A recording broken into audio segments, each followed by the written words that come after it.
Dedicada a la causa del evangelismo mundial e internacional, así se lee la piedra angular del enorme Angelus Temple de 5,000 asientos de Aimee Semple McPherson cuando se abrieron sus puertas el 1 de enero de 1923. No fue casualidad que la fundadora de la Iglesia Cuadrangular estaba tan enfocada en la Gran Comisión. Como joven granjera, a los 17 años, Aimee se había casado con el atractivo y dedicado Robert Semple y juntos comprometieron sus vidas al servicio misionero en la China, pero no se hizo realidad. Aimee vio su sueño deshecho cuando Robert sufrió y murió de malaria poco después de haber llegado a la China. Aimee regresó a América viuda y madre sola, perdiendo toda esperanza de ministrar el Evangelio. Se casó con Harold McPherson y trató de ajustarse a la vida doméstica, pero le era imposible. Aimee se deshizo de las comodidades del hogar, hizo sus maletas con sus 2 hijos, salió para evangelizar, en una época cuando la mujer ni siquiera tenía derecho de votar y no se oía de mujeres predicadoras. Pero de día y de noche Jesús hablaba a mi alma. Irás ahora, predica, predica, predica la palabra de Dios. A pesar de los obstáculos, Aimee no se rendía. Había respondido a la última llamada. Se trasladó a la floreciente ciudad de Los Ángeles. Llegó con nada más que su automóvil del Evangelio, así ella lo llamaba, $100 y un tamborín. Era 1918. Había solamente 500,000 de habitantes en Los Ángeles cuando llegó Aimee, pero luego de 10 años la ciudad iba a triplicarse. La hermana Aimee, como le llamaban frecuentemente, subió en popularidad y se aumentó la cantidad de personas que ella impactaba para Dios. Cada domingo, más de 16,000 personas se reunían en Angelus Temple para escuchar al evangelista proclamar el Evangelio. Aquel servicio empezó media hora antes del horario acordado, con una banda de 50 instrumentos de plata. Había 2 coros grandes a cada lado y un servicio de cánticos que se le pondría a cualquiera el pelo de punta. Me refiero a que el sonido era impresionante. Y entonces de un lado, la hermana McPherson pasaría por una rampa larga que conducía a la plataforma. Acostumbraba llevar un ramo de rosas, un ramo grande de rosas. Y al pasar a la plataforma yo pensaba, esta es la mujer más hermosa que yo he visto en mi vida. Hasta entonces las líderes femeninas eran muy sencillas y conservadoras en su vestuario y tenían que lucir santas. Y la hermana McPherson estaba ubicada en el oeste del país, en donde habían estrellas de cine y toda clase de gente que se veía muy atractiva, y se dio cuenta que las predicadoras no tenían que presentarse deslucidas, sino podían estar al día, vivir y tener buen peinado, presentarse bien y vestirse a la moda. No tenía ni la voz masculina ni la voz aguda de mujer. Tenía una voz agradable que cautivaba, y cuando empezaba a hablar, hacía inclinar a la gente que decía, esta mujer está diciendo algo importante. Amigos, les diré, es emocionante ser predicadora. ¿Por qué no se convierte cada uno de ustedes? Entreguen sus corazones a Dios. Vengan a ayudarme a convertir al mundo al reino de Jesucristo. La vida comienza en el Evangelio Cuadrangular, con la salvación, el bautismo con el Espíritu Santo, sanidad divina y la segunda venida del Señor. ¿Eres una persona? ¿Has nacido de nuevo? ¿Sabe la gente que eres salvo? Que sepa el mundo que estás del lado del Señor. Si eres soldado del Rey y soldado de la cruz, entonces pelea la buena batalla de la fe. Echa mano de la vida eterna. Luego lo que necesitas es el bautismo del Espíritu Santo. No basta solamente nacer de nuevo.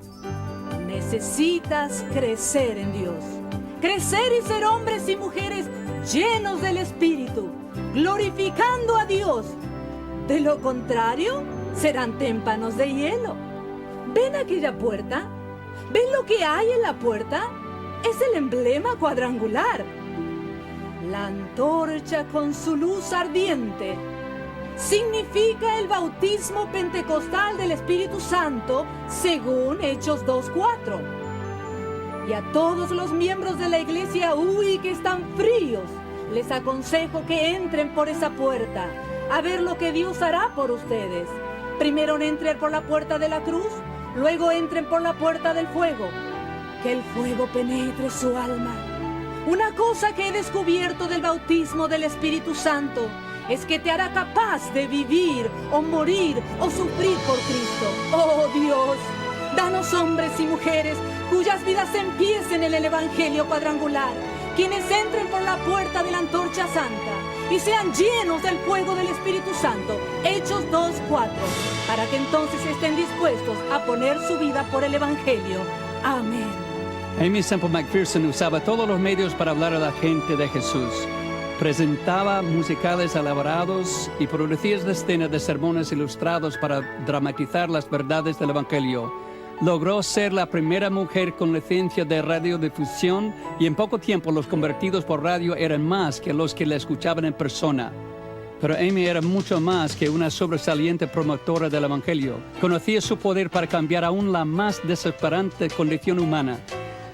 Cada domingo centenares llegaban para recibir oración. Muchos se iban nuevos en cuerpo y corazón.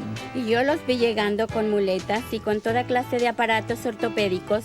Y lo que me impresionó como niña fue un niño pequeño que subió a la plataforma y me acuerdo que la hermana McPherson, abrazando al niño, le dijo: «Mi amor, Jesús quiere que veas». Y entonces oró de manera simple e inmediatamente el niño empezó a gritar: «¡Puedo ver! ¡Puedo ver!». Durante la Gran Depresión, Angeles Temple alimentó a más de 1,5 millones de personas, dándoles ropa y cuidado de emergencia a la gente necesitada de Los Ángeles. De hecho, los programas cuadrangulares de ayuda fueron dignos de más confianza que los de la ciudad.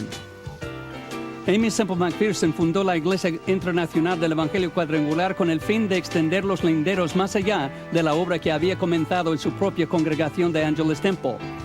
Un día resplandeciente de verano de 1927, el primer misionero cuadrangular zarpó en un barco hacia las Islas Filipinas. Al año siguiente salieron equipos hacia Panamá, China, Checoslovaquia, Bolivia, Sudáfrica, Puerto Rico, Australia, Armenia. De hecho, más de 20 equipos iban a hacer sus entradas para Dios en 14 países en unos pocos meses.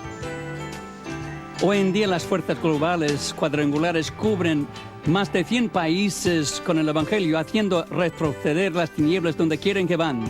Tanto para ellos como para ustedes, las palabras de Aimee Semple McPherson, escritas hace más de 6 décadas, todavía siguen siendo la visión y el llamado de Dios. Aimee escribió en su revista Bridal Call el 1 de enero de 1928: «Usted no tiene que ser orador. Lo que Dios quiere es gente sencilla que llevan las buenas nuevas en sus corazones, quienes estén dispuestas a ir a compartirlo con otros. El amor de ganar almas para Cristo Jesús pone fuego dentro de los huesos. Ganar almas es la cosa más importante en el mundo. Todo lo que tengo está en el altar para Dios, y mientras tenga vida y fuerza, yo entregaré mi ser entero a cumplir con esta gran comisión». Que se diga de nosotros también, que escuchemos el llamamiento a servir a los que de nuestro mundo están sufriendo y muriendo, como una joven granjera llamada Aimee, que se atrevió a decir que sí a la última llamada.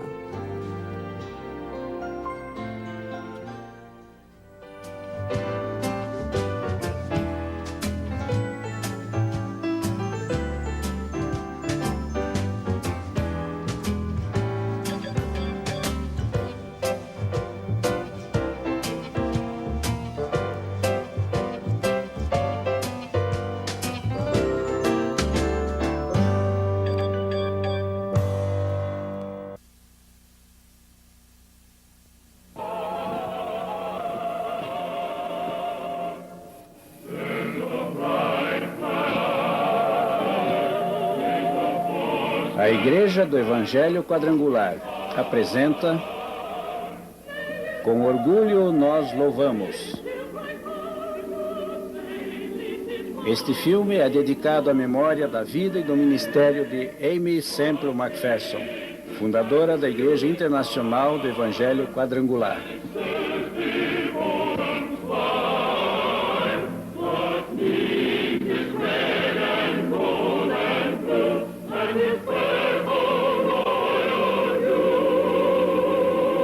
There's a pour on the square, and the square of the word of the glory. Eu sou a bandeira da Igreja do Evangelho Quadrangular. E hoje em dia sou hasteada com orgulho no meu país de origem e em inúmeras terras distantes. Minha criadora foi Aimee Semple McPherson, para divulgar ao mundo inteiro a mensagem de nossa crença. Juntos, nós liderávamos as paradas. Eu aparecia na fachada do Templo Ângelus, construído por ela em louvor a Deus. E testemunha silenciosa a seu lado, observando turma após turma de estudantes que acorriam para acompanhar seus ensinamentos. Foi inesquecível aquele dia em que me retirou da fachada do prédio e pediu que eu fosse levada aos 4 cantos do mundo.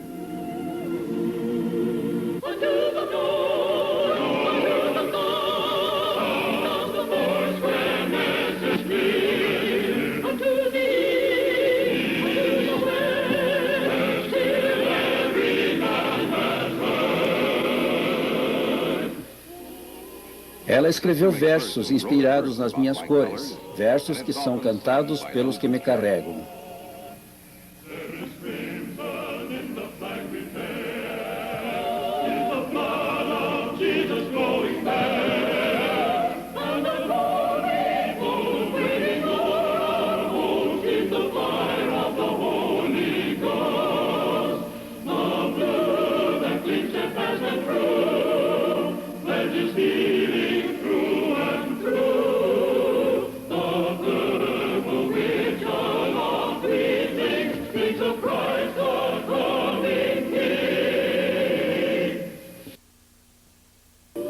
Foram muitos os que responderam ao apelo das minhas cores. Hoje em dia eu estou em mais de 700 igrejas nos Estados Unidos e no Canadá. De leste a oeste, de norte a sul, foram estabelecidas nossas fortalezas de fé.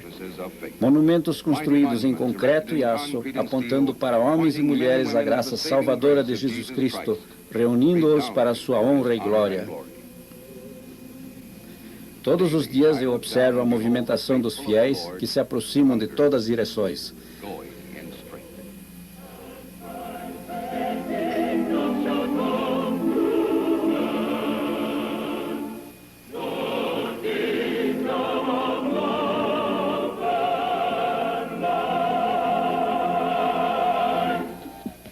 Mas minha maior alegria é quando me levam a terras distantes, para povos que nunca tinham ouvido falar sobre Cristo, nem sobre uma vida eterna. Hoje em dia, estou em 721 lugares diferentes, distribuídos em 27 países estrangeiros.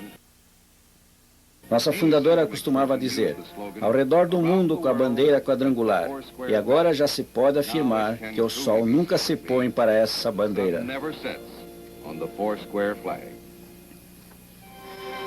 Minha primeira missão no exterior foi na China, uma terra de pobreza e fome, uma terra de doença e escravidão. Em Hong Kong, onde nos instalamos, tinham se concentrado quase 2 milhões de refugiados vindos da China comunista. Eles estão por toda parte, morando até nas calçadas. De noite, pode-se ver famílias inteiras dormindo ali, amontoadas e sem sequer um colchão decente. Alguns constroem barracos improvisados para morar. Outros se agrupam nas encostas dos morros, onde vivem em condições quase inacreditáveis. O governo inglês construiu conjuntos habitacionais em grandes prédios. Milhares de pessoas moram em cada um deles. Para uma família de 5, apenas um quarto minúsculo. Aqui nos terraços, os missionários montaram equipamentos de lazer e dão assistência religiosa. Essas crianças nos procuram esperançosas para a orientação espiritual. No entanto, apesar desse esforço no problema habitacional, muitos deixaram a terra firme e moram em milhares de barcos estacionados na Bahia. Hong Kong é a cidade mais densamente povoada no mundo. Muitas pessoas nascem, vivem e morrem sem jamais descer desses barcos.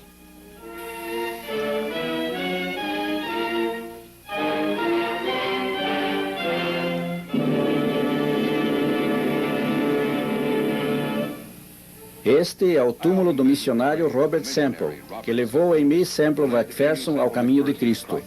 Dedicando-se ao povo chinês, ele contraiu a febre tifoide e deixou esse mundo, mas permaneceu sua obstinação e fé em Cristo como legado à sua jovem esposa. Voltando aos Estados Unidos para se transformar na mais notável evangelizadora de sua geração e fundadora da Igreja do Evangelho Quadrangular, ela nunca esqueceu o sentimento dessa missão. Hoje eu estou na fachada de nossa sede na China, uma bela construção de 4 andares financiada por nossos membros da América. Aqui eu tenho uma vista privilegiada das centenas de pessoas que acorrem aos cultos diários e de serviços dominicais. O missionário Edmund Lee e sua esposa sempre consideraram as crianças uma parte importante do seu trabalho. Todos ficam muito atentos aos ensinamentos das histórias da Bíblia e também de outros assuntos. O povo chinês vê com muita seriedade o Evangelho. Sempre quer aprender mais sobre Cristo e seu reino. Não somente comparecendo à escola, mas também partilhando das atividades da igreja, como esse grupo musical tocando para as crianças. Olhando para as fisionomias sérias desses jovens, me vem a certeza de que neles está a esperança de um futuro melhor. Esperança para os milhões de chineses que esperam ainda ser alcançados pelo Evangelho. Os missionários me levaram ao Japão logo depois da destruição atômica de Hiroshima e Nagasaki.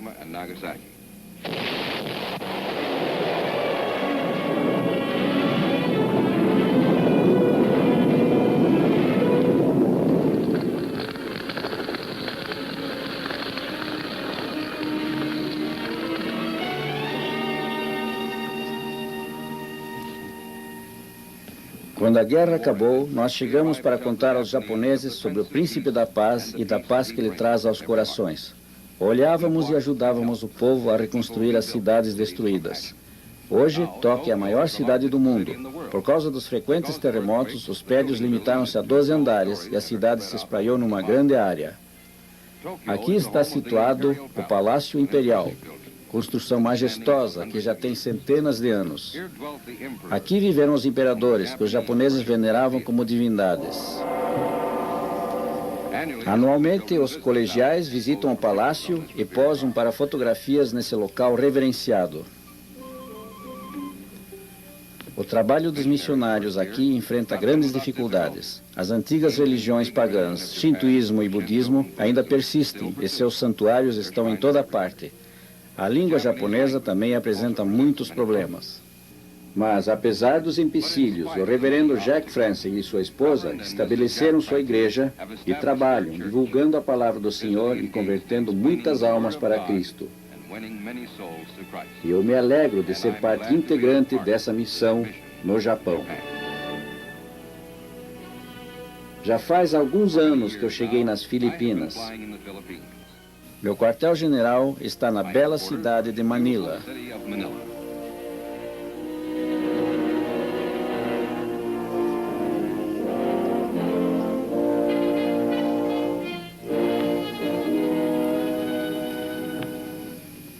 É aqui que o reverendo e senhora Alan Hamilton dirigem muitas obras espalhadas pelas ilhas. Esses prédios são da igreja, a escola bíblica, com 100 estudantes, a escola protestante diurna nessa cidade de 2 milhões de habitantes. Essa propriedade tem uma localização central, num dos melhores pontos da capital. Há sempre grande atividade quando os obreiros chegam e partem. Esse casal nativo, que sai para uma viagem às montanhas num trabalho junto aos aborígenes das Filipinas, recebe uma oração de despedida ao partir.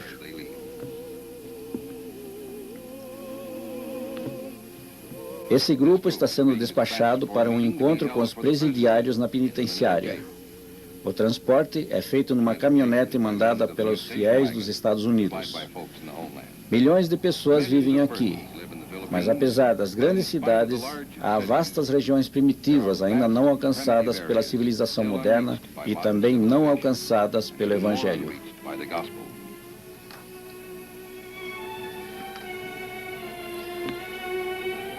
Nós temos que levar a mensagem de Cristo a esses povos. E isso pode ser feito com a ajuda de Deus e de vocês. Foi em 1954 que eu cheguei com Harold Curtison e sua família na Nigéria. Gostei do ar cálido da África Central e observei o rápido progresso que os missionários estão conseguindo. No começo as coisas eram um pouco lentas, enquanto se familiarizavam com essa nova terra. Seu povo, seus costumes estranhos e seu clima quente e úmido. Nessas condições vivem aqui 33 milhões de pessoas. Pequenos povoados espalhados nas margens dos rios estão esperando para ouvir a palavra de Jesus. Algum dia tenho esperança de ver um barco de missionários trazer a redenção para os milhares que moram nesses lugares. Abaden não é somente a maior cidade da Nigéria, é a maior cidade de nativos da África inteira, com mais de 1 milhão de habitantes. No amanhecer, há uma grande atividade na vila e nos arredores. A névoa matutina ainda envolve a estrada e as mulheres se dirigem ao poço. Os homens levam o gado para as pastagens. Outros carregam pesados fardos para as aldeias vizinhas com produtos que vão ser vendidos nas ruas e no mercado. Comércio de todo tipo é feito aqui. É um lugar fascinante. Muito diferente dos supermercados que vemos em nossa terra. Cada área tem produtos diferentes. Vemos cestos, mantas e capachos de todos os tipos e tamanhos. Sementes, grãos, milho, todo tipo de alimentos. Aqui não há carrinhos de supermercado. Tudo tem que ser levado mesmo na cabeça, seja grande ou pequeno. Em toda parte aqui, há grande atividade ao longo do dia. Mas quando a noite chega, o temor se apossa dos corações. Porque a Nigéria, como grande parte da África, é uma terra de muita superstição. A maior parte dos moradores põe amuletos nas portas para espantar os maus espíritos. Existem cerimoniais selvagens e até sacrifício de pessoas que desaparecem aos milhares. Nunca mais se tem notícias delas. Mas um novo dia está chegando à Nigéria, com o despertar desse povo à mensagem do Evangelho. À medida que os missionários vão de vila em vila, distribuindo os folhetos das Escrituras.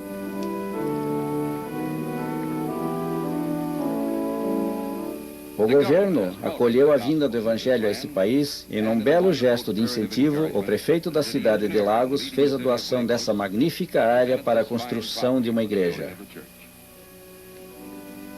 Foi com grande interesse que eu acompanhei a construção dessa igreja principal e da escola bíblica anexa. A areia era tirada do fundo do rio por mergulhadores em grandes latas.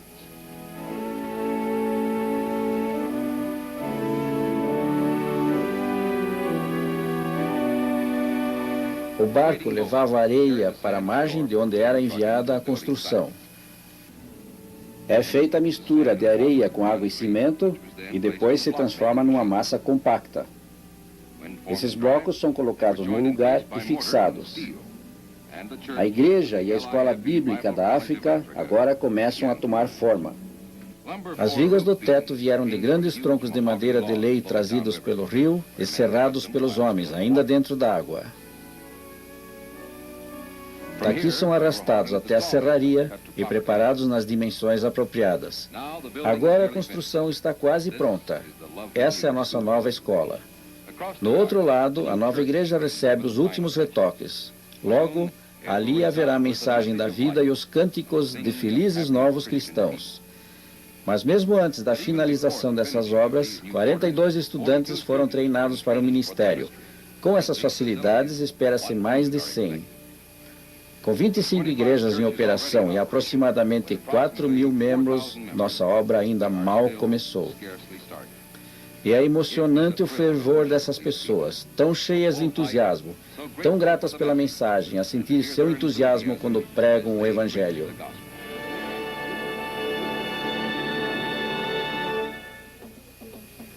No primeiro dia em que cheguei à África do Sul com o reverendo Frank Ziegler, terra onde nasceu São Luís, estabelecemos-nos no Trenski, entre pessoas exóticas com costumes exóticos, onde os homens viviam para caçar e lutar.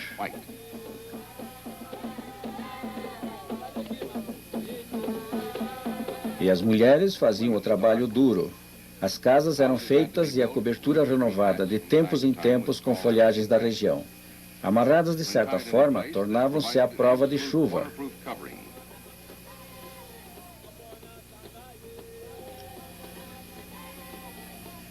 E elas ainda cuidavam das plantações e algumas exigiam cuidados redobrados.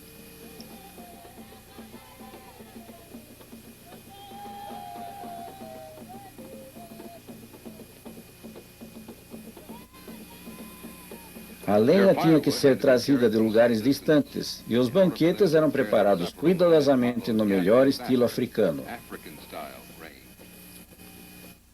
Mas de um modo ou outro, as mulheres sempre achavam um tempinho para comentar as últimas fofocas da sociedade, fumando elegantemente aqueles peculiares cachimbos alongados. Mas uma grande mudança começou a ocorrer ali. Milhares de pessoas estavam se convertendo para Cristo e pintavam suas casas de branco como testemunho. Aqui vemos uma vila inteiramente convertida.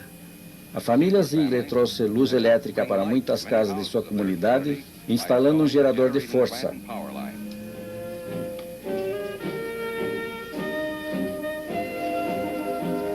Mas eles também trouxeram uma luz muito mais importante, a luz do Evangelho para aquelas almas. Tem sido emocionante ao longo desses anos ver as pessoas ouvindo as maravilhosas histórias de Jesus e um por um aceitá-lo como seu Salvador. Hoje, eles se transformaram num poderoso exército para o Senhor. Recentemente, eu observei da parede da igreja, enquanto os pastores, que agora já são muitos na região, foram desafiados a batalhar pelo Senhor. É uma experiência inesquecível ser erguida em suas mãos fortes e carregada por eles, a serviço do Senhor.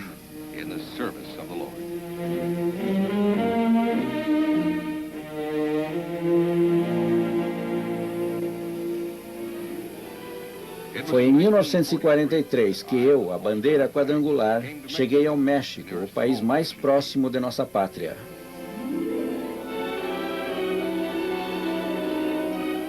México, terra em que os jumentos são tão numerosos que toda a população de 25 milhões de habitantes poderia montar neles.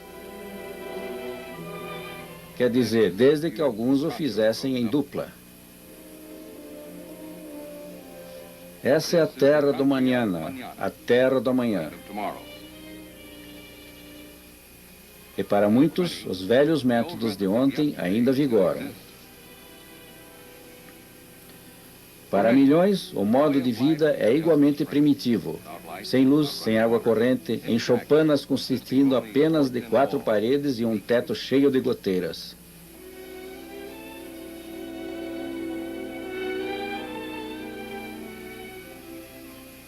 Mas nas cidades maiores está havendo uma grande mudança. Monterrey, uma das mais modernas e progressistas cidades mexicanas, é onde começamos nosso trabalho. As ruas centrais até lembram aquelas ao norte da fronteira. O tráfego é quase igualmente ágil, os prédios quase tão modernos, os ônibus quase tão apinhados e as escolas quase tão repletas.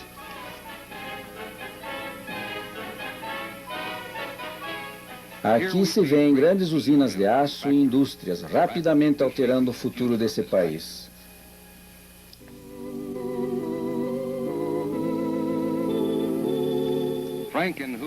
Frank e Juventina Mancevas, que primeiro trouxeram a bandeira quadrangular ao povo do México, construíram essa bonita igreja, que mais tarde transferiram para seu filho Danny Mancevas e sua esposa.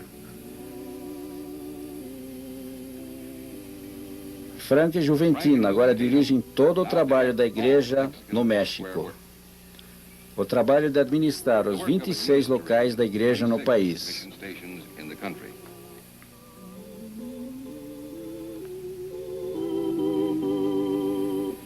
Obreiros nativos como esses ajudam a expandir o trabalho nas áreas não atingidas, levando a mensagem para os vilarejos. A receptividade do povo é sempre muito grande, havendo sempre uma boa frequência. As crianças também mostram grande interesse e gostam de tomar parte nas reuniões. O Evangelho tem sido levado cada vez mais além por esses obreiros nessas vilas. Em toda parte, Deus leva as pessoas a se reunir e depois dar suas vidas a Cristo.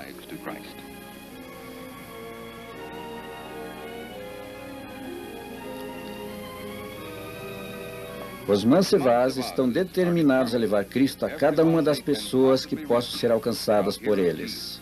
E estão sempre continuando em áreas cada vez mais remotas, casas que são apenas choupanas de palha, porém habitadas por almas preciosas para o Senhor.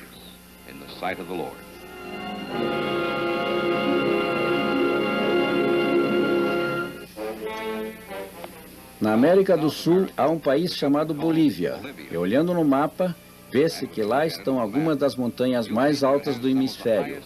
Mas não é tudo montanhoso. Há também o grande pântano chamado Inferno Verde. E eu fui para lá, com o reverendo Tommy Anderson e sua família, começaram uma missão em Aviato. Com certeza, poucas missões no mundo são tão difíceis de alcançar. Somente bois podem ser usados, e mesmo para eles a dificuldade é grande. Havia perigo também, mas os missionários tudo enfrentaram para trazer aqueles índios para Cristo. Num ponto de terra firme, no meio desses banhados, uma grande missão foi construída por esses homens. Jack Anderson é atualmente o líder aqui. Os índios convertidos que moram na missão ajudaram a construir essa igreja. Antigamente eles viviam na selva, sem moradia e perambulando constantemente em busca de alimento. Poucos brancos se atreviam a encarar esses índios e suas armas. Era mais fácil e, sem dúvida, muito mais seguro ficar longe deles. Mas Jack Anderson, que passou grande parte da vida nesta selva, não teve receio de procurá-los. Ele lhes falou em sua própria língua, falando do alimento e abrigo que encontrariam na missão. Eles acreditaram na sua sinceridade e, assim, muitas famílias deixaram as cruas choupanas e foram até a missão.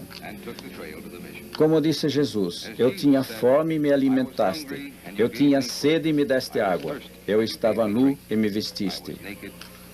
Na missão, eles conheceram uma vida inteiramente diferente.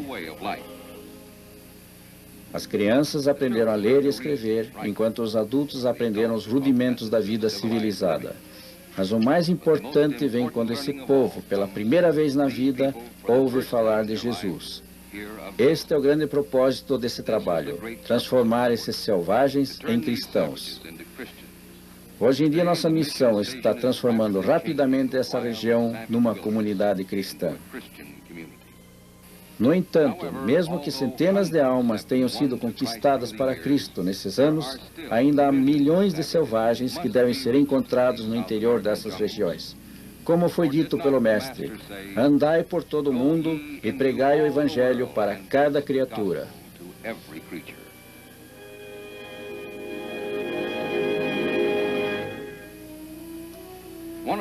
Uma de minhas mais importantes missões em mais de 25 anos tem sido na República do Panamá. Quando se fala em Panamá, é inevitável lembrar o famoso Canal de Panamá.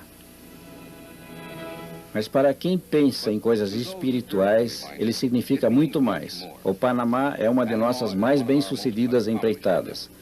200 locais foram estabelecidos a partir dessa igreja na cidade do Panamá. Missionários e membros cristãos estão fazendo um trabalho magnífico nas cidades e no interior, ganhando perto de 4.000 almas para Cristo anualmente. Em média, comparecem aos domingos mais de 5.000 pessoas. Além do trabalho que é realizado dentro das cidades no Panamá, os missionários estão sempre indo para locais distantes para encorajar os nativos e procurar aqueles que ainda não conhecem o Evangelho.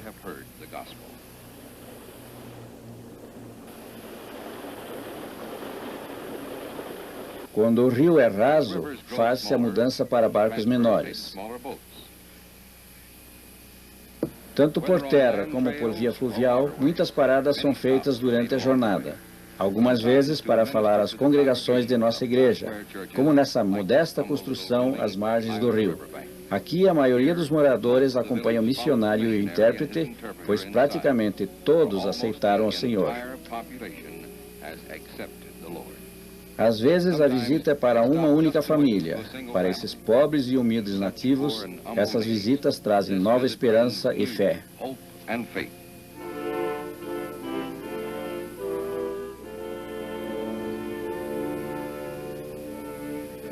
Uma longa jornada de 160 quilômetros ao sul da cidade do Panamá leva os missionários ao território dos índios Choco, no rio Chocomoque, na província de Derian.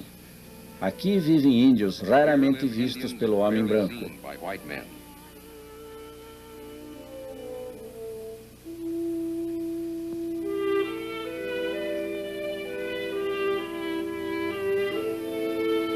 Quando o missionário salta na margem do rio, ele é saudado pelo chefe da família Choco e é recebido pela mulher e os filhos na sua casa bem acima do nível do rio.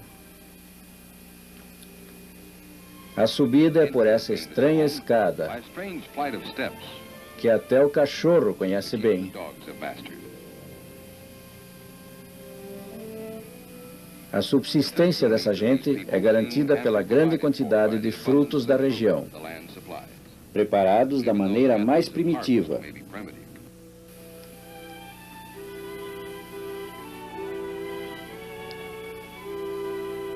O rio lhes fornece água e é sua via de transporte. E também garante o peixe para variar a dieta. Mas agora o rio lhes trouxe algo muito mais precioso, as maravilhosas palavras da vida.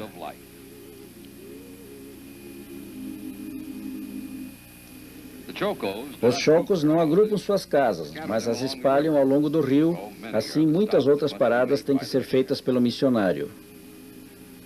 As dificuldades da língua são parcialmente contornadas através de um intérprete e também de gravações no idioma dos índios. Dentro de pouco tempo, o missionário Johnson terá concluído o alfabeto da língua Choco. Ele já traduziu mais de 2.000 frases das escrituras nesse idioma.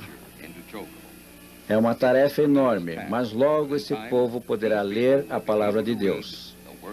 Eles agora estão construindo sua primeira aldeia perto das casas dos missionários, prova de que eles aceitaram Cristo. Bem ao sul da Jamaica, para as terras do Brasil, eu fui com o reverendo Harold Williams. Ele e sua família foram primeiro ao Rio de Janeiro, conhecida como a mais bela cidade do mundo. Parecia que todas as portas tinham se fechado para ele, e eu senti seu amargo desapontamento. O mesmo aconteceu em São Paulo, o grande centro industrial do Brasil. Então, numa noite, Deus deu a Harold Williams uma visão para uma cruzada em tendas que devia se espalhar por todo o Brasil. Hoje essa visão é uma realidade. De uma tenda, o grande reavivamento se transformou em 40 e mais de 500.000 almas foram convertidas. Harold Williams, que teve a inspiração da visão divina, dirige o trabalho no Brasil. O que foi feito no Brasil é grandioso. Nós temos 126 locais como esse. Mas o mais poderoso recurso usado nas cidades é a cruzada do reavivamento nas tendas.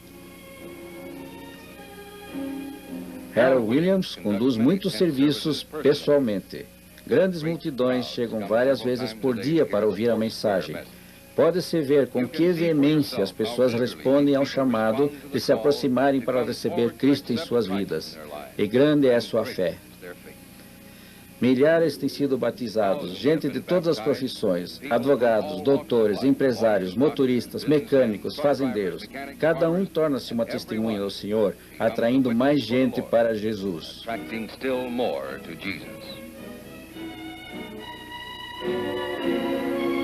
Muitos tornam-se ministros e levam o Evangelho a outras cidades. A receptividade por toda parte tem sido espetacular.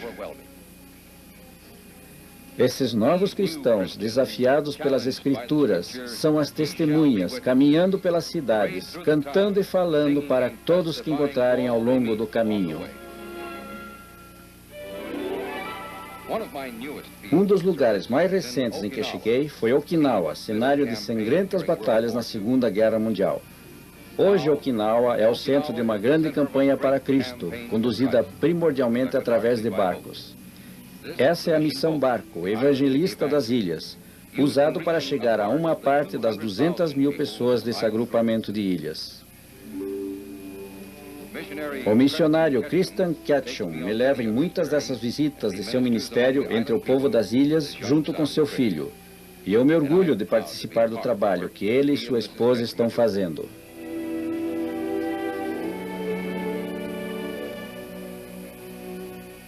O Japão ocupou essas ilhas por 3/4 de século e o cristianismo era desconhecido. Mas agora, a mensagem de Jesus é levada por toda parte onde vai o barco. A âncora é lançada perto de uma praia isolada. E me levam para a terra, num barco cheio de suprimentos e roupas. Essas pessoas ficaram nos esperando desde a última visita, e como sempre, nós recebemos alegres boas-vindas. Essas ilhas sofrem a força de furacões, e nós damos roupas e suprimentos de reserva, mandados a eles pelo povo da América e do Canadá.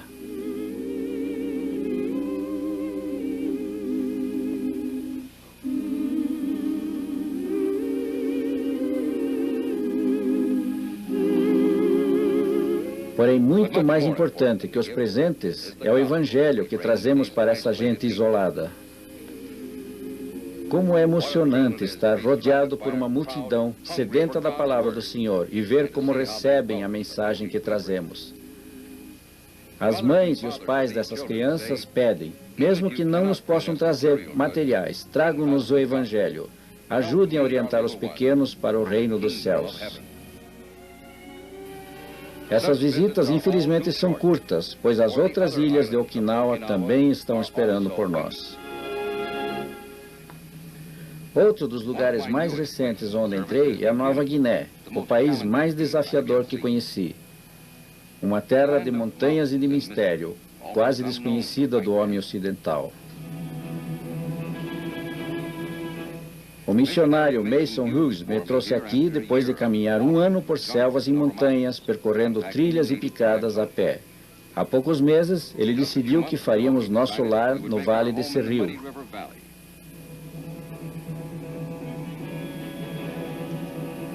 Enquanto estávamos construindo, o governo emprestou-nos essas cabanas de um posto de patrulhamento.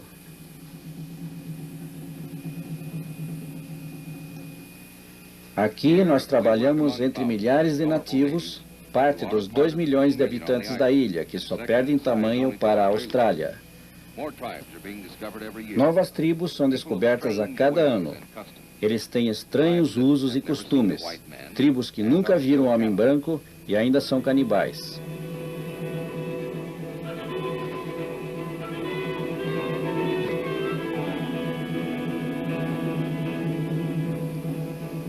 Suas pequenas aldeias estão espalhadas nos morros e no fundo dos vales.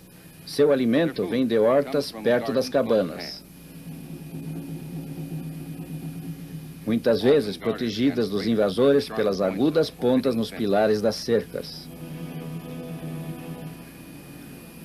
O bambu é matéria-prima para muitas coisas. Aqui ele fornece um pente. Às vezes é instrumento musical, como flautas e um tipo de harpa.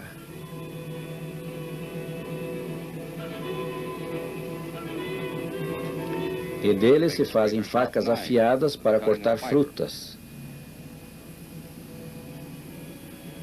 Ou para o preparo de uma flecha.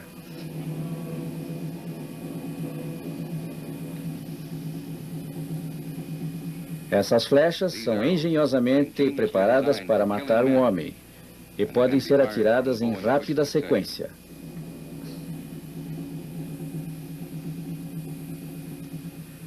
Eles adoram enfeites que balançam e o bambu fornece as molas para isso. Acendem um fogo tão rápido como riscamos um fósforo. E às vezes o fazem para incendiar as aldeias vizinhas. Fios e barbantes são feitos com fibras e embebidas num suco de frutas cuidadosamente preparado para agradar ao paladar. Esses cordéis têm muitas utilidades. Uma delas é fazer cestos para levar comida ou carregar os bebês. Desenhos são impressos nos pilares, martelando-os com um instrumento de pedra. A vida não é fácil para esses povos. Os homens mostram as cicatrizes de batalha. As mulheres mostram as mãos nas quais se cortou um dedo para cada parente que foi morto. Mas as coisas estão começando a mudar. O governo abriu muitas áreas e incentivou a construção de estradas e pontes. O missionário agora pode viajar por elas, mesmo que o caminho seja difícil e perigoso. É preciso muita coragem para passar por uma ponte dessas. Mas chegando em aldeia após aldeia, o missionário é recebido como um grande e bom mestre.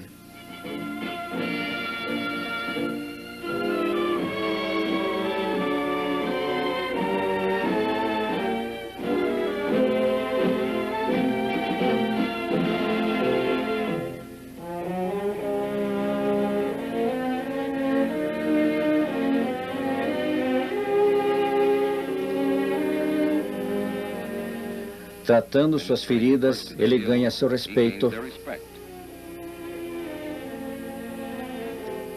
E depois ele lhes fala da plenitude para a comunidade e o corpo, e da pureza da alma, que só Cristo pode trazer.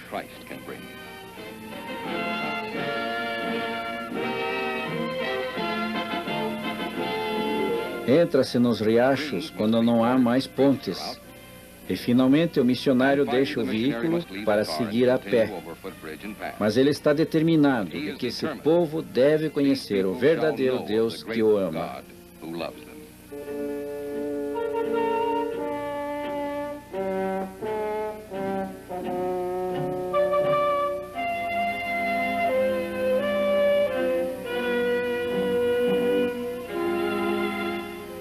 Até agora já são multidões que aceitaram Cristo como seu Salvador.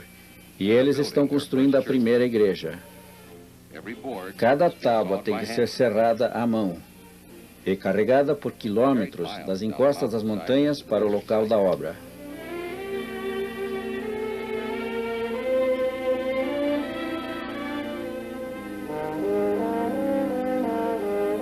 Aqui Mason trabalha duro junto a esses homens, ensinando-lhes o uso da plainadeira, da serra, do martelo. Mas eles não querem esperar o término da construção. Eles já se sentem dentro de uma igreja, sob a abóbada do céu do Senhor. Esta é a maior emoção, ver esses canibais vindo a conhecer Jesus, enquanto ajudam suas crianças a colorir figuras da Bíblia.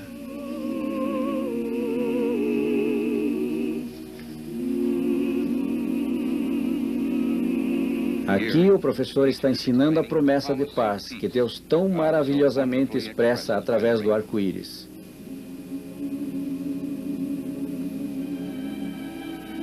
Aqui na distante Nova Guiné, o símbolo criado por Deus, quando colocou o primeiro arco-íris no céu, adquiriu um significado especial para esse povo. Como um nativo disse recentemente, desde que os missionários chegaram, nós não matamos mais, não mais devoramos um ao outro. A paz chegou ao nosso vale.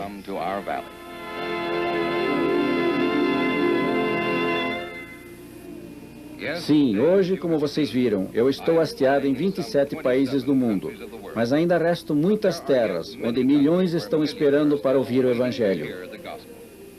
Como já devem ter percebido, eu não sou só uma, somos muitas. Eu tenho muitos irmãos e irmãs, bandeiras como eu, esperando para ir em socorro daqueles que perecem na escuridão. Milhões após milhões, ano após ano, descem aos túmulos sem ter conhecido Cristo. Temos que socorrer os que perecem, levantar os que caem, falar-lhes de Jesus, o poder que salva. Devemos atender os moribundos, arrebatá-los com piedade do pecado da morte. Sem saber de Cristo e da salvação, milhares vivem apenas para uma eternidade sem esperança. Eles podem ser salvos, eles têm que ser salvos. Sim, eles podem ser salvos, se cada um de vocês, pessoalmente e pelas orações, ajudar o trabalho de fé, realizado agora e sempre pelos missionários da Igreja do Evangelho Quadrangular.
Levantai vosso olhar.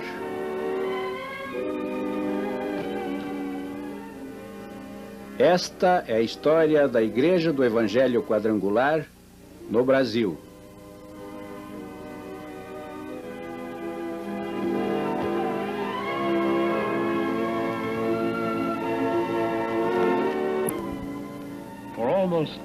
Por quase 2000 anos, fiéis seguidores de Cristo têm se dedicado a destinar suas vidas inteiramente em louvor a seu nome. Este é um dos locais de preparação. Um templo construído na fé do Senhor e consagrado a corações dedicados à extensão de seu reino. Estes são alguns dos jovens estudantes cristãos que estão se preparando como obreiros dessa obra imorredoura. Parte de um exército de milhares que fizeram de suas palavras sagradas a meta e o destino de suas vidas. Life, L-I-F-E, vida, o farol do evangelismo quadrangular internacional. E estes são os que hoje guardam essa luz. Unidos por uma fé comum, suas vidas formam parte de uma sólida corrente de devoção que transcende o tempo e vem desde os primórdios da era cristã.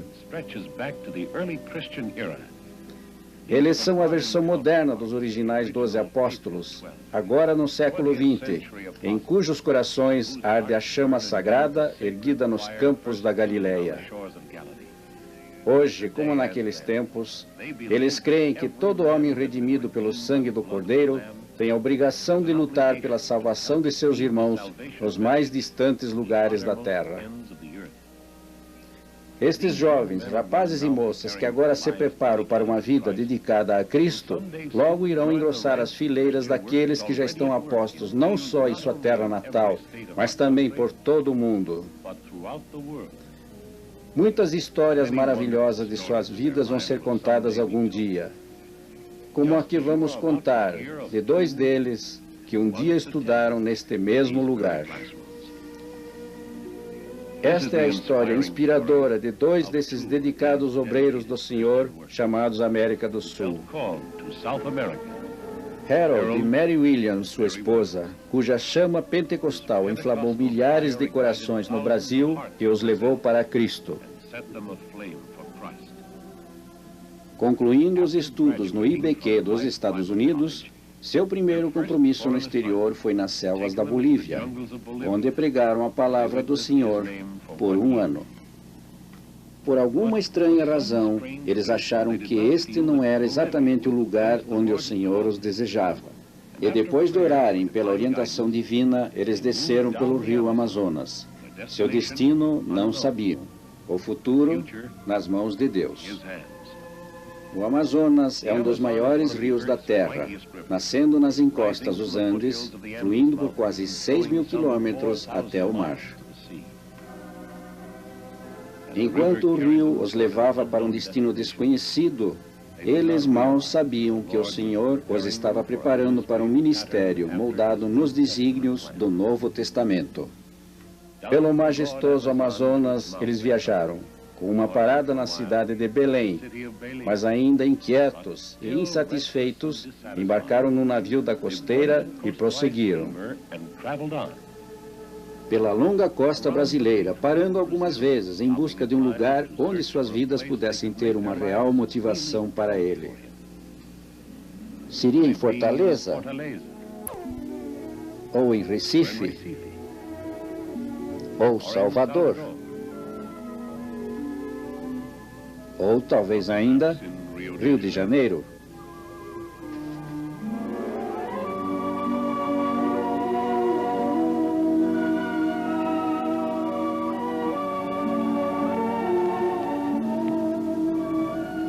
Por algum tempo eles acharam que o rio podia ser o lugar, pois era uma cidade onde havia milhões de almas esperando pela salvação.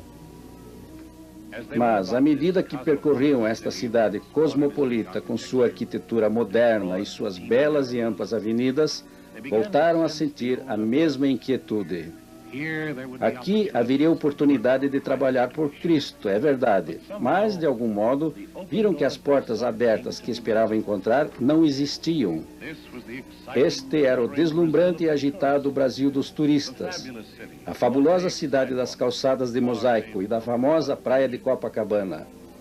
Esta era a Paris da América do Sul, a Meca para os que vinham do mundo todo em busca de prazer, identificada pelo inconfundível Pão de Açúcar, guardando a entrada da Baía da Guanabara. Sim, esta era a cidade de muitas atrações turísticas, sendo a mais famosa o bondinho aéreo que leva ao Pão de Açúcar. Mas até essa, mesmo com as belas paisagens vistas do alto daquela montanha, não pôde ser apreciada dessa vez por Mary e Harold Williams. Porque havia coisas mais sérias oprimindo seus corações.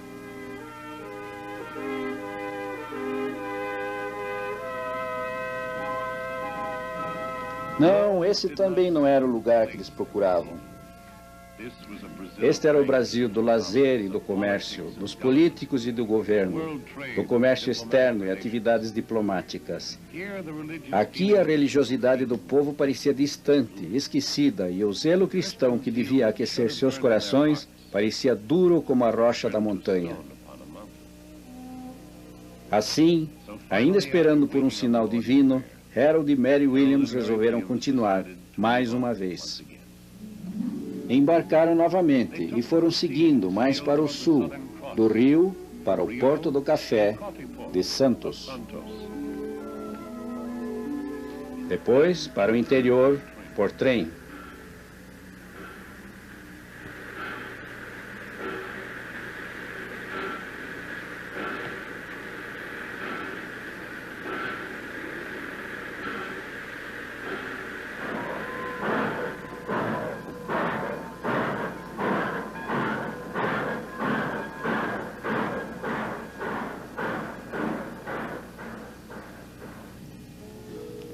Assim chegaram a São Paulo, o grande centro industrial da América do Sul.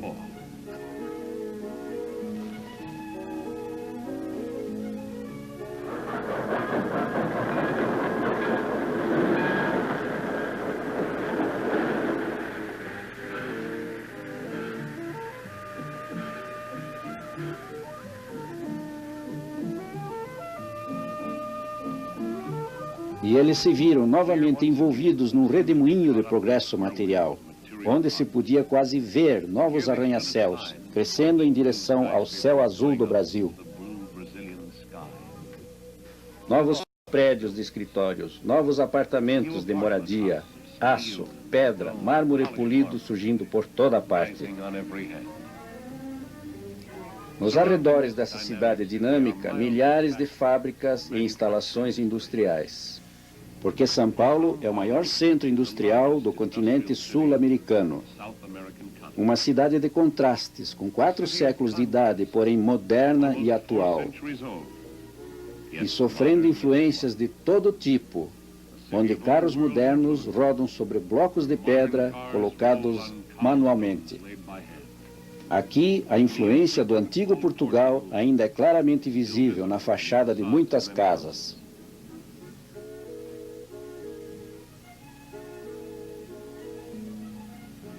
Mais uma vez, o casal Williams teve aquele estranho sentimento de insatisfação.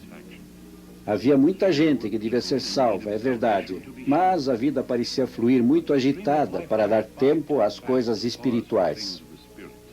Aqui, as pessoas pareciam fechadas, imunes a qualquer contato. Nessas muralhas de concreto, parecia não haver lugar para Cristo, nem tempo para ouvir seus ensinamentos.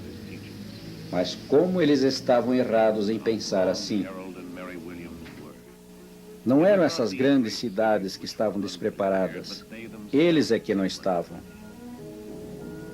Quando decidiram deixar São Paulo, eles mal sabiam que um dia o Senhor os faria voltar aqui, que nesta cidade do apóstolo Paulo teria início uma chama pentecostal que iria se espalhar por todo o Brasil.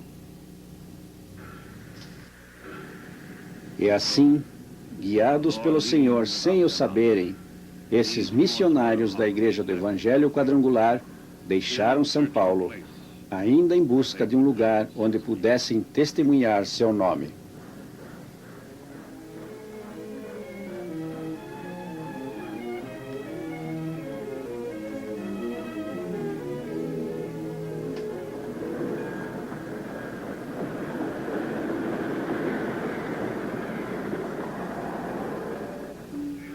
Os caminhos do Senhor nem sempre são claros para os que os seguem. Quando a família Williams chegou à sua destinação seguinte, eles não sabiam o que lhes estava reservado.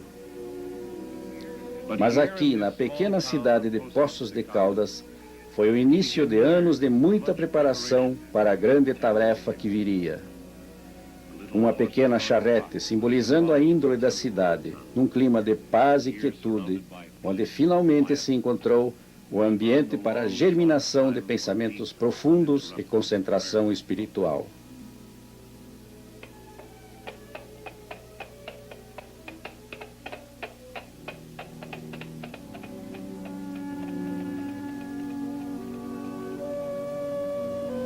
A primeira barreira que o missionário tem que remover é a barreira da comunicação.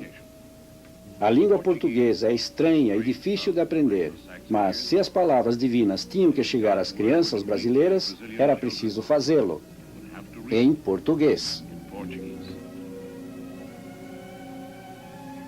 Para aprender a língua do país, Harry Williams organizou aulas de inglês. E à medida que ensinava inglês, ele ampliou seus conhecimentos do português.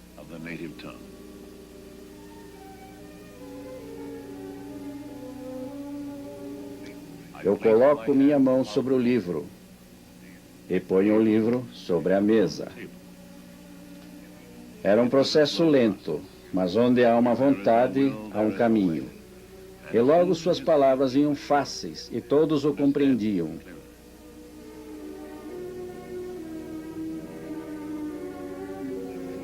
Então, alguns meses mais tarde, ele recebeu uma visita, uma das mais importantes havidas até então. Este homem era um pastor protestante de uma igreja local, e ele convidou o reverendo Williams para fazer um sermão para os membros de sua congregação. O reverendo Williams vacilou só por apenas alguns segundos, pois estava ansioso para começar seu trabalho no Brasil. E assim, depois de orar e meditar, ele aceitou essa oportunidade de testemunhar o amor divino na própria língua do povo. Seu ministério em português havia começado. Convite após convite se sucediam, e à medida que os meses passavam, ele se tornou cada vez mais requisitado entre as congregações. Domingo após domingo, ele pregava nos púlpitos de templos protestantes por toda parte. Mas apesar desse progresso inicial, ele ainda não se sentia realizado. Faltava alguma coisa. Algo ainda estava errado. A antiga inquietude foi voltando ao seu coração. Com a alma ansiosa, ele se perguntava quando é que o seu trabalho iria começar de verdade, ter sua própria igreja, ou o que quer que fosse a vontade do Senhor. Amargurado e confuso, ele implorou pela orientação divina. Ó Senhor, guia-nos, mostra-me o caminho, qual é a tua vontade para nós? Por algum tempo, ele foi o pastor de sua igreja em São João da Boa Vista. A igreja cresceu e logo havia 60 pessoas na congregação. Porém, mesmo com essa tarefa, aquele sentimento não o largava. E o trabalho acabou sendo assumido por outro casal missionário. Mas ele ainda sentia que alguma coisa profunda e fundamental estava errada. Algo que tinha que ser corrigido para não minar sua autoconfiança e destruir sua serventia para o Senhor. Mas o que? O que é que podia estar errado? Ele sabia a língua e estava conquistando almas para Cristo. Tinha construído uma igreja e era um ministro honrado e respeitado. Deus havia abençoado seu casamento e lhe dera mais um casal de filhos. Mesmo assim, a antiga tormenta persistia, com a mesma convicção de que algo ainda estava errado.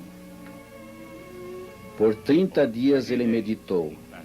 Por 30 dias e noites ele esperou em oração pelo Senhor. Onde foi que ele perdera o caminho? Por que o povo se mantinha distante de sua igreja? Por que sua congregação tinha só 60 almas num país de tantos milhões? Por quê? Por quê? E o que ele podia fazer sobre isso? Agora, finalmente, o Senhor estava pronto para revelar seu propósito. Segue, vai por estradas e caminhos, e chama-os para entrarem, que minha casa estará cheia. O povo parece ter medo de entrar numa igreja comum. Talvez elas correspondam se as pregações forem feitas num novo estilo? Claro que sim. Tudo o que ele precisava era uma tenda. Uma tenda. Tudo o que eu preciso é uma tenda. Finalmente, o plano do Senhor tinha sido revelado. Convencido de que essa visão era uma ordem direta do Senhor, o pastor Williams decidiu expor seu plano diretamente a seus superiores nos Estados Unidos, pedindo seu apoio e consideração.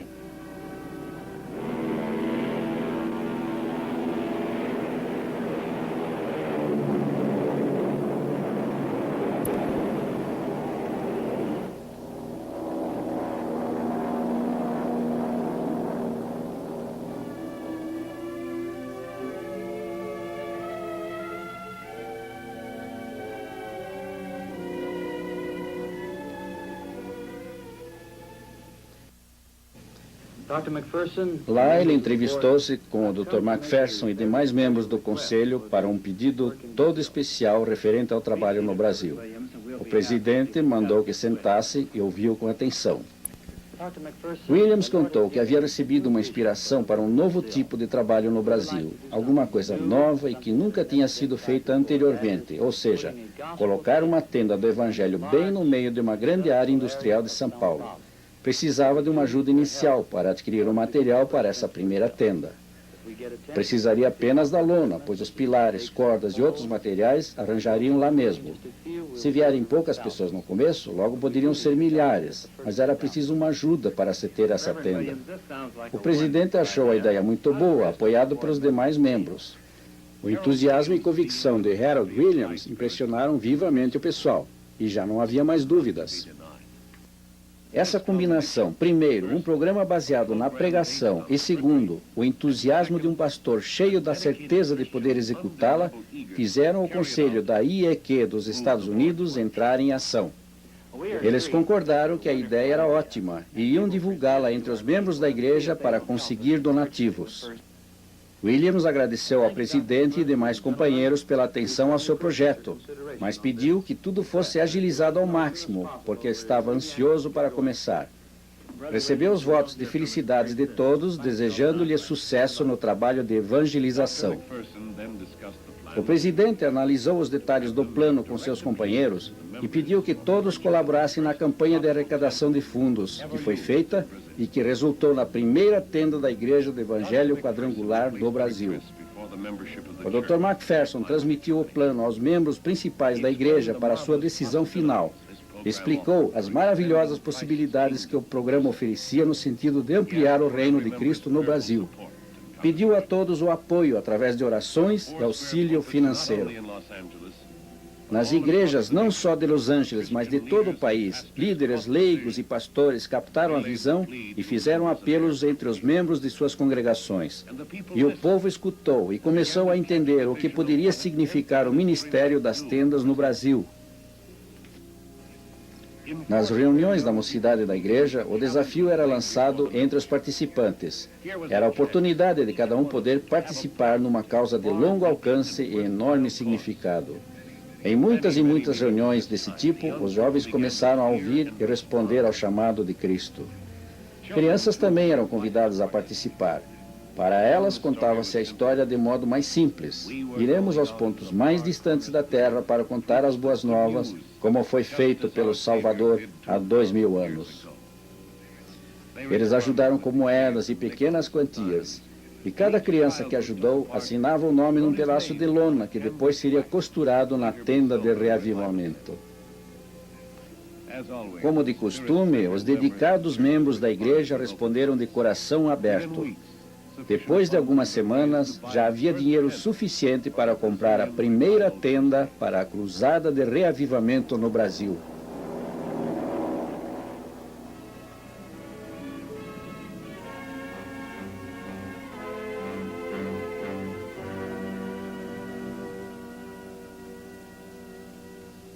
E assim, seguindo a orientação da mão de Deus, Harold Williams foi conduzido à sua grande missão para o salvamento das almas. Agora, a antiga inquietude fora esquecida. A velha confusão era uma coisa do passado. Cheio de zelo pentecostal, esse apóstolo do século XX ergueu seu tabernáculo de lona, pronto para lançar seu ministério do Novo Testamento na grande cidade de São Paulo.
Tenda levantada no Brasil. Vamos dar graças a Deus. Nosso Deus, nós te agradecemos pelo privilégio de levantar esta tenda que vai ser usada para a tua glória. Lord Jesus, abençoa principalmente aqueles que tornaram possível a primeira tenda no Brasil, que ela sirva para a salvação de muitas almas. Pedimos em teu nome, Senhor. Amém. Amém.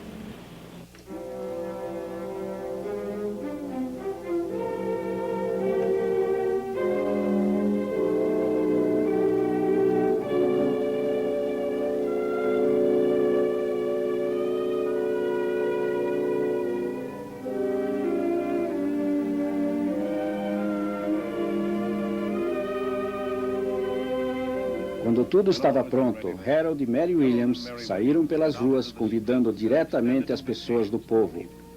Cada contato pessoal era feito em seu santo nome. Cada convite era feito com uma oração interior.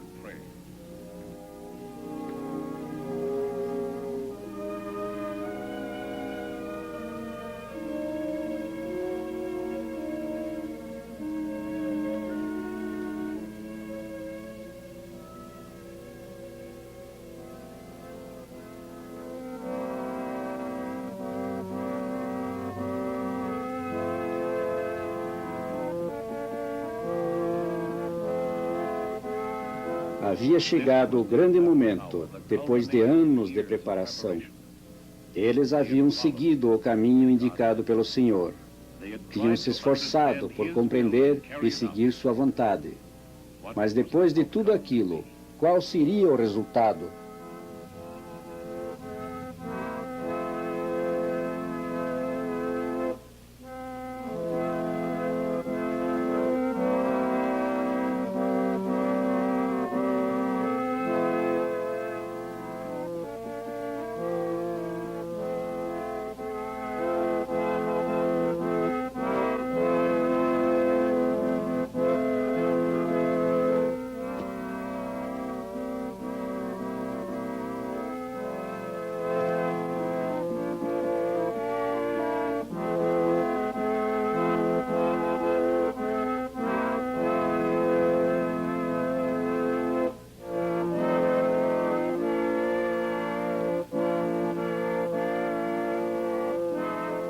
Para Harold e Mary Williams, este foi o momento de triunfo.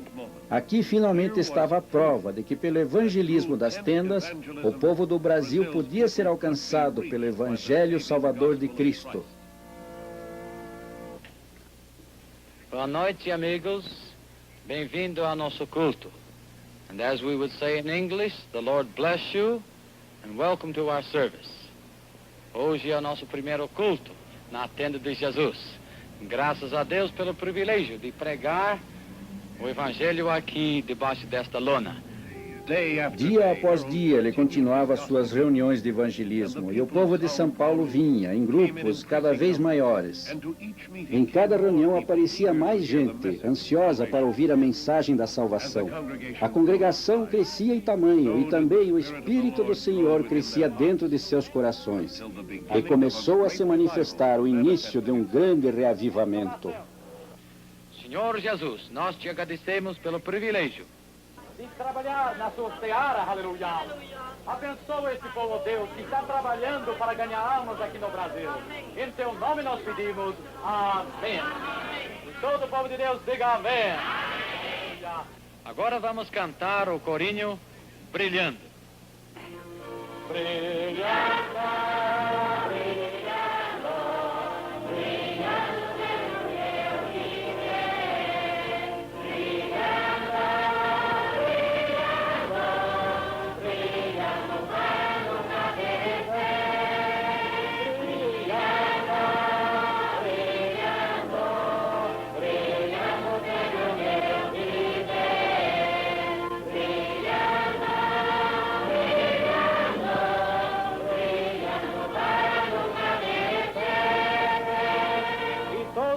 Que ama Deus, diga aleluia. Vamos agora ouvir a palavra do Senhor. O meu Deus, das suas riquezas, suprirá todas as vossas necessidades. Desse modo, pela fé em Deus e confiança no seu poder, foi lançado um dos maiores movimentos de reavivamento vistos no mundo, desde os tempos de Pentecostes. Glória a Jesus, que devemos sempre olhar para Cristo, que supre as nossas necessidades.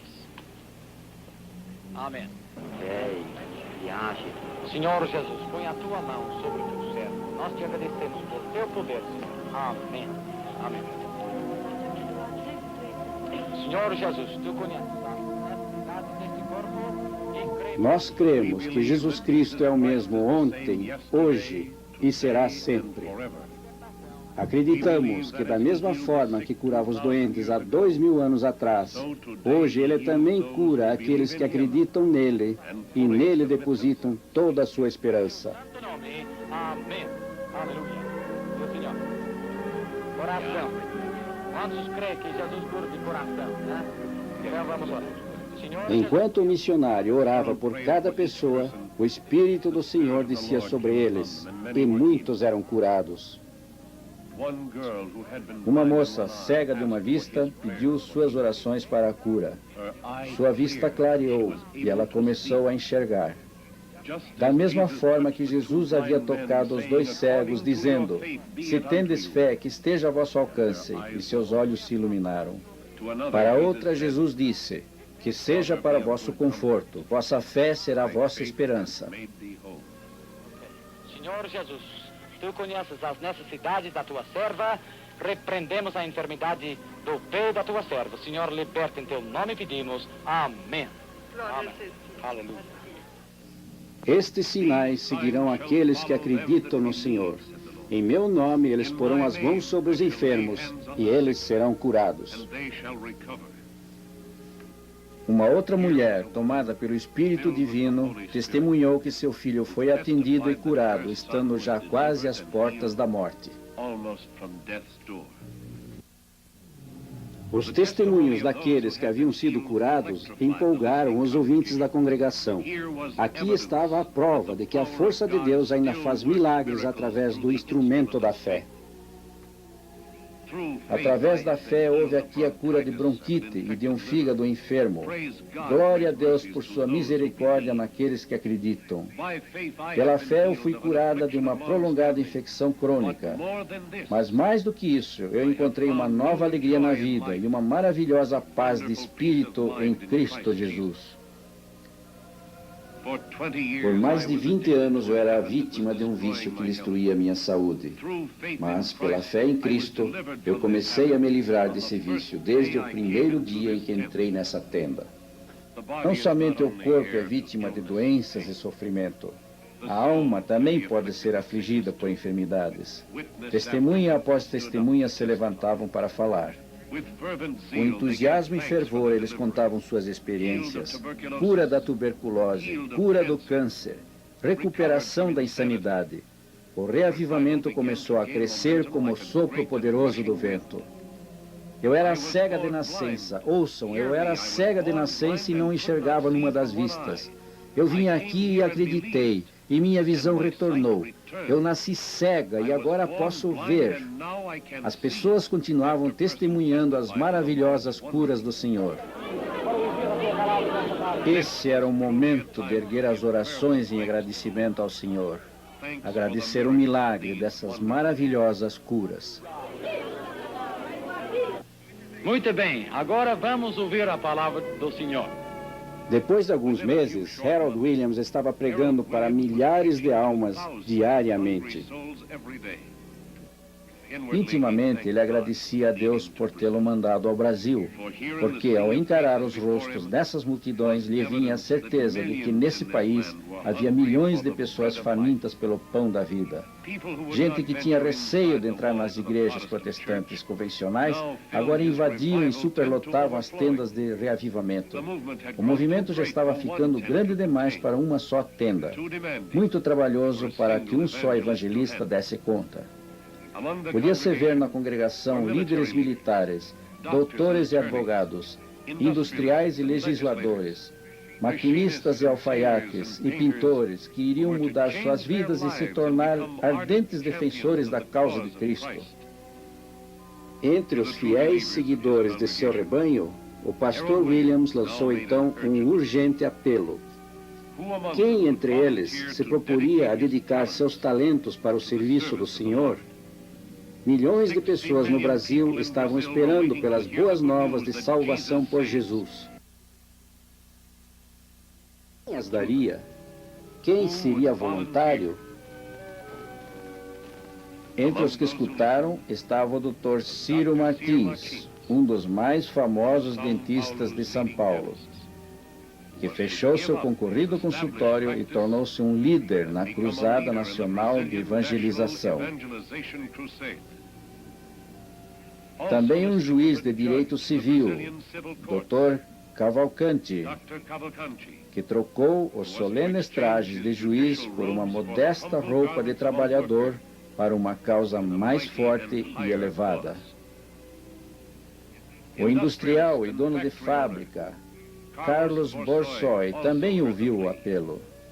Ele descobriu que haveria alegria maior moldando as almas dos homens do que moldando formas de aço. Também se apresentou um pintor. Este foi Antônio Landi, cujos talentos no ofício logo seriam dedicados à cruzada brasileira de almas.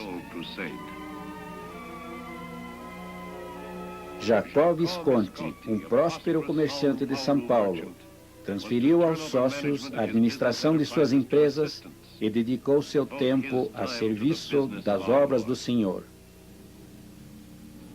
Geraldino dos Santos, que acabou sendo um dos maiores missionários de Cristo no Brasil, um dos valores novos que surgiu na Assembleia Legislativa de São Paulo, deixou seu trabalho das coisas políticas e, em seu lugar, assumiu a liderança das coisas da alma.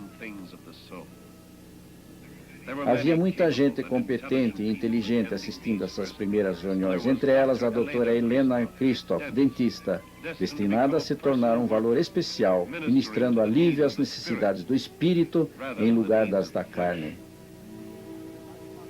Então, Harold Williams concluiu seu chamado ao povo. Quem assumiria, quem iria oferecer seus préstimos ao Senhor? Muito bem. Agora, levante em pé aqueles que querem dar a sua vida a Jesus Cristo. Quer consagrar a sua vida, quer trabalhar para Jesus? Vem aqui à frente agora. Irmãos, vamos entregar a nossa vida a Jesus. Vamos entrar na seara do Senhor. Senhor Jesus precisa da nossa vida. Irmão, vem a Jesus. Vem aqui à frente. Como os que primeiro responderam ao chamado dos primeiros apóstolos, agora os fiéis se levantavam e vinham para a frente. Gente de todas as classes sociais, gente não iniciada em doutrina e teologia, gente trazendo apenas sua fé para ser guiada.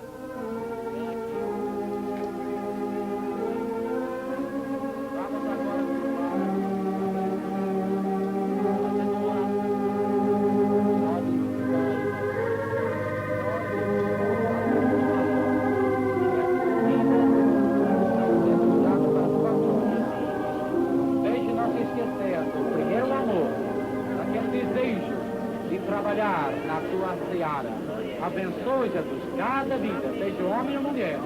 Em teu santo nome, nós pedimos, aleluia. Vamos levantar as nossas mãos e dar graças a Deus. Nós te agradecemos, Jesus, pelo privilégio de ser obreiros da nossa. Senhor, não deixe-nos nunca sentir frio na nossa experiência, mas para que sempre sentimos o fogo e a virtude do Espírito Santo. Jesus, em teu santo nome nós pedimos. Amém. Amém. E todo o povo de Deus diga amém. Amém. Vamos cantar agora. Eu quero trabalhar por meu Senhor. Eu quero trabalhar por meu Senhor. Todos agora cantando. Eu quero trabalhar por meu Senhor, levando a mensagem de amor.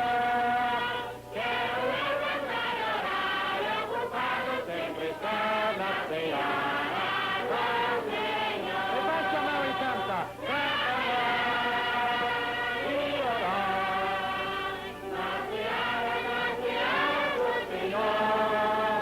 Meu desejo é orar, ocupado sempre estar na seara do Senhor. Mais uma vez, todos que querem dedicar a sua vida a Jesus, diga aleluia. E assim o Senhor atendeu à necessidade de conseguir líderes para continuar seu trabalho. Como o primeiro missionário, Paulo, que preparou os primeiros líderes da igreja nos campos, também o pastor Williams instruiu aqueles que ofereceram seus serviços. Com enorme fé, esses membros da cruzada do século XX prepararam-se para avançar sua causa.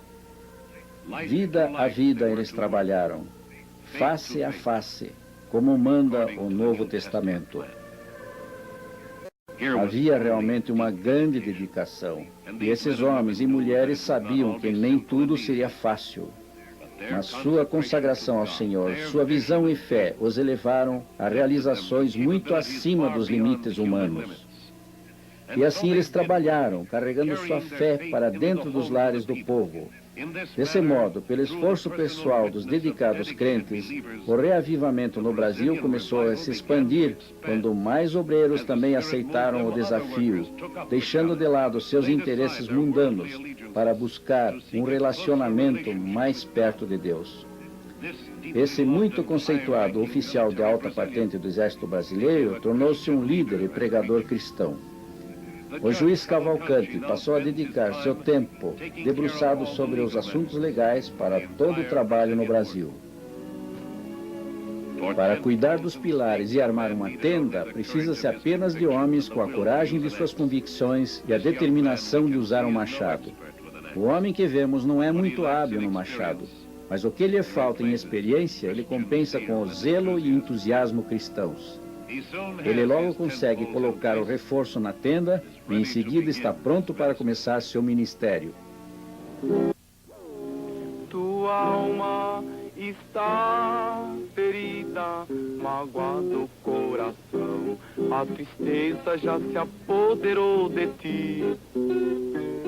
Escuta, meu amigo, Jesus vos fala assim: ó cansados e oprimidos, vinde a mim. Tomai sobre vós o meu jugo e eu vos aliviarei, e descanso vossas almas gozarão. Pois o meu fardo é leve, meu jugo é suave, paz perfeita vós tereis no coração.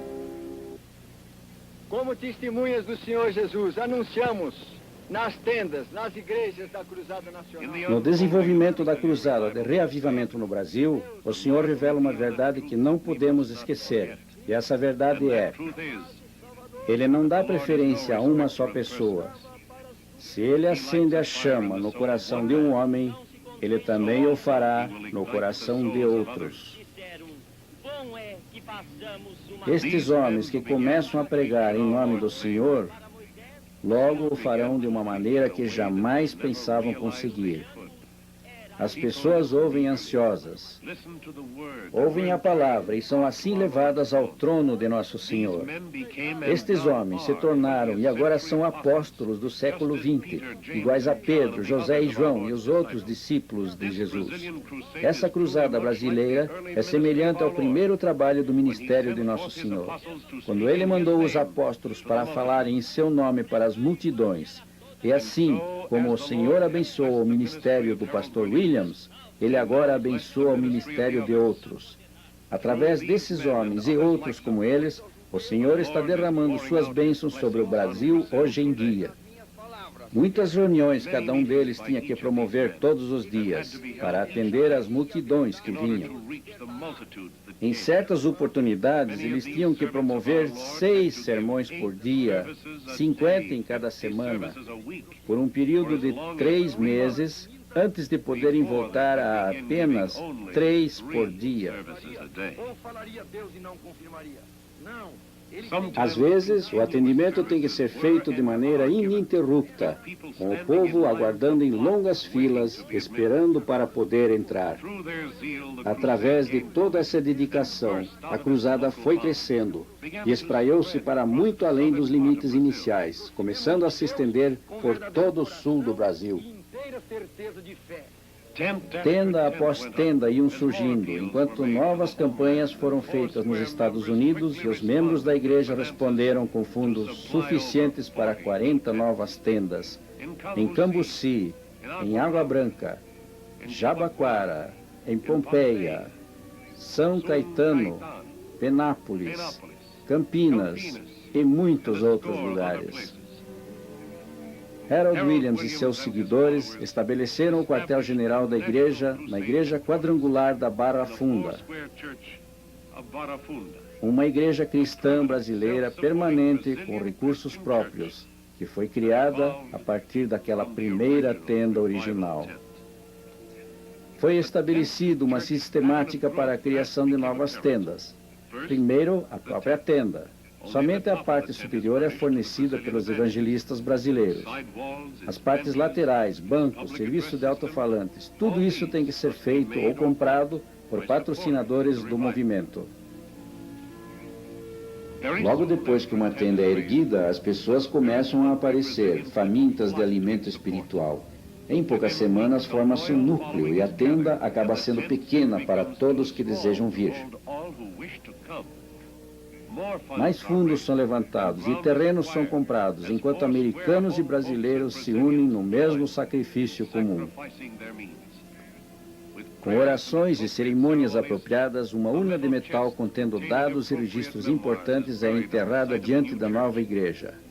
O marco inicial foi lançado. Agora os trabalhadores fazem o erguimento das paredes, pedra a pedra elas se erguem.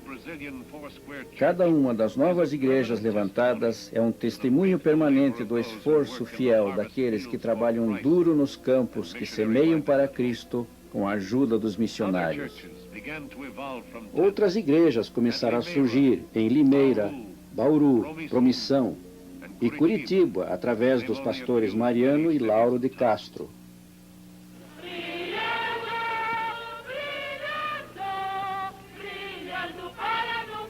Cada domingo, quando termina o culto, ou sempre que é possível, muitos membros caminham pelas ruas com megafones cantando hinos da igreja.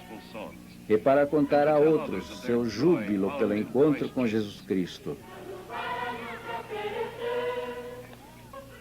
Essa é uma típica passeata com megafones feita no Brasil hoje em dia, de maneira contínua. Geralmente isso é feito pelos membros mais jovens. Entre os moradores são distribuídos folhetos e eles são convidados para as reuniões nas tendas. A acolhida a esse tipo de trabalho tem sido impressionante.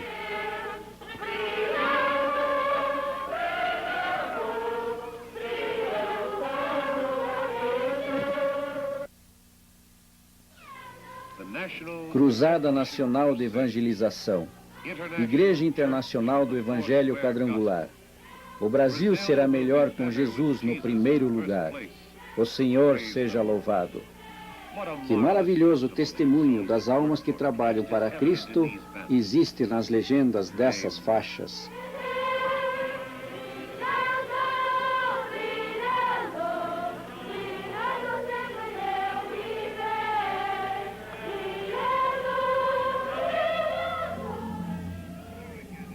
Aqui um outro testemunho da força de Deus que trabalha nos corações do povo no Brasil. Vejam as Bíblias nas mãos de quase todos os adultos. Bíblias que eles aprenderam a amar, porque eles aprenderam o significado das preciosas palavras da vida.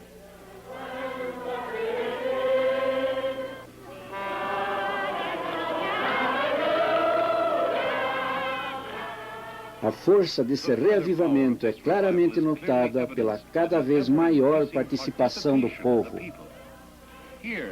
Aqui, em fila até fora da estação ferroviária, mais de 1000 participantes da cruzada estão esperando para uma grande peregrinação até Sorocaba para a cerimônia do batismo. Novamente, aqui estão felizes novos cristãos, graças a alguém que um dia se dispôs a ir ao Brasil.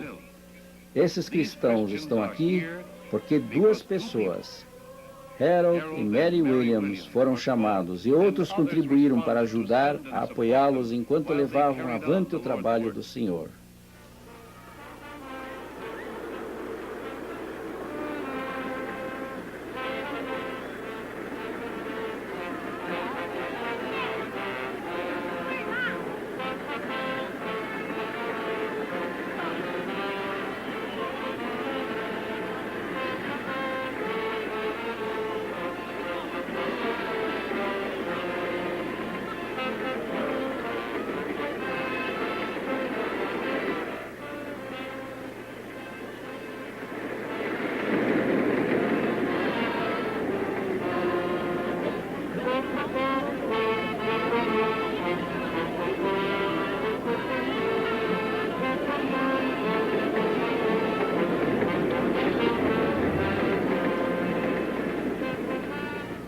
Essa entusiástica aceitação do Evangelho e suas empolgantes expressões públicas de fé provam que todo homem que está em Cristo, este é um novo pregador. Ouçam essas vozes em seu louvor. Já não há como duvidar.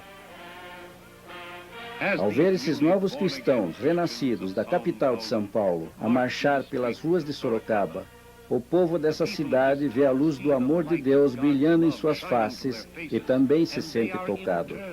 Aqui também, a boa semente desses testemunhos se espalha.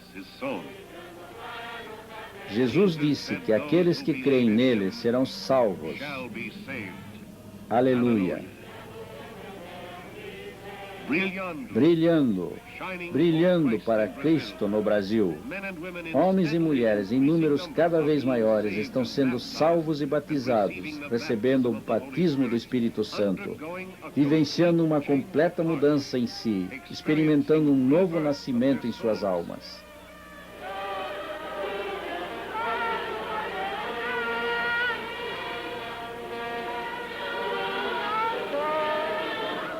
Para eles, esse renascimento é muito real. Por causa dele, eles estão tomados de novos desejos, novas inspirações, uma nova maneira de encarar a vida.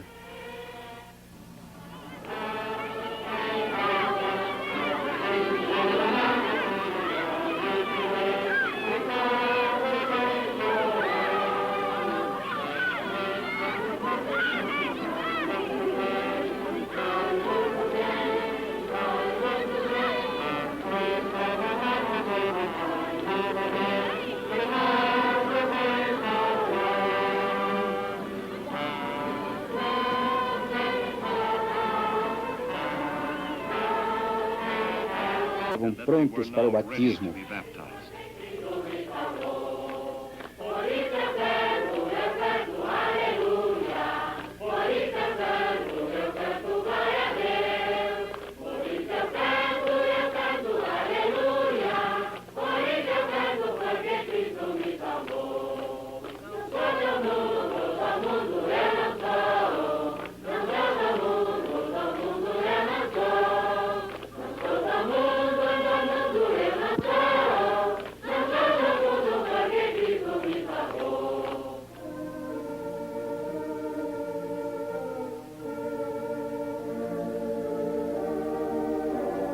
Estas imagens mostram seu desejo de se juntarem a Cristo pelo batismo e também de crescerem com Ele pela fé em Deus Pai.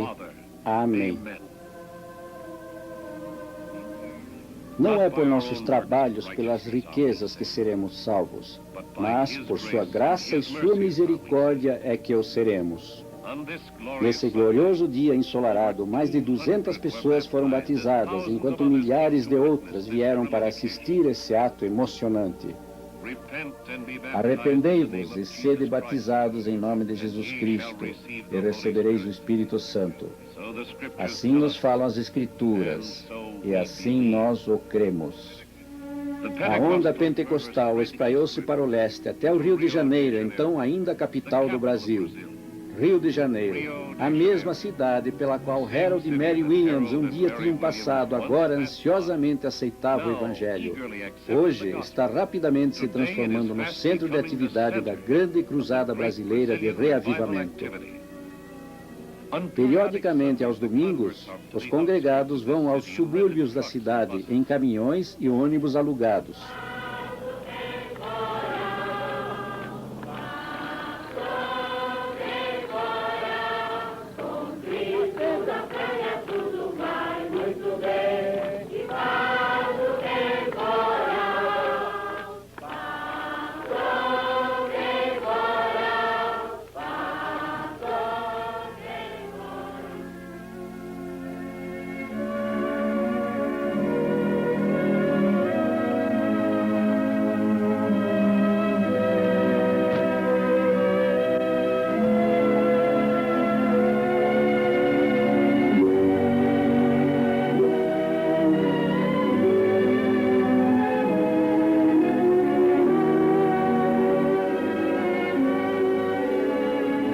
Chegando em grupos numerosos, eles se colocam em ambas as margens dos riachos. As pontes também são um bom lugar para observar esse momento de inspiração, porque aqui costumam ser feitos alguns dos maiores batismos de todas as redondezas. Através dessa grande nação, o Espírito de Deus está começando a se expandir poderosamente. Graças à visão e perseverança de 2 apóstolos do século XX, guiados e abençoados pela mão de Deus. Louvemos o Senhor por ter confiado à Igreja do Evangelho Quadrangular um papel tão grandioso nesse espetacular reavivamento no Brasil. Essa confiança nós aceitamos com júbilo e nós não podemos falhar. Que venha chuva, que haja tempestades, isto nada significa para aqueles que vieram para o batismo, nem para a congregação que permanece firme até o final da cerimônia. No Ministério Brasileiro de Harold e Mary Williams, nós vemos um milagre moderno, igual ao de Pedro e Simão na pescaria milagrosa. Como Pedro, eles também obedeceram ao Senhor e lançaram suas redes onde Ele ordenou que fizessem. E que imensidão de almas eles conseguiram obter com esse trabalho. Nesse outro domingo, mais de 300 foram batizados e tem havido mais de 500 em outras ocasiões. Quando termina o batismo, a congregação marcha de volta pelas ruas, cantando e louvando alegremente até retornarem à velha tenda onde tudo começou. O sucesso da cruzada do Novo Testamento na terra do Cruzeiro do Sul é uma coisa maravilhosa. Mas não podemos dar por terminada a nossa missão nas terras brasileiras, porque ainda falta muito a fazer no Brasil. No entanto, nessa grande cruzada, a obra apenas começou. Porque o mundo todo é campo de semeadura para Cristo, e os milagres que Ele hoje está realizando aqui, Ele pode fazer e está fazendo também em outras terras. Assim, elevemos nossos próprios corações e aceitemos os desafios que nos esperam no mundo. Ergamos os olhos para termos a visão dos campos de colheita. Agora chegou a maior oportunidade para o testemunho cristão. Agora, a nosso alcance o dom de podermos, por nossa própria ação, saber que nós também temos comando. As missões mundiais do Evangelho Quadrangular chamam para a colheita de Jesus.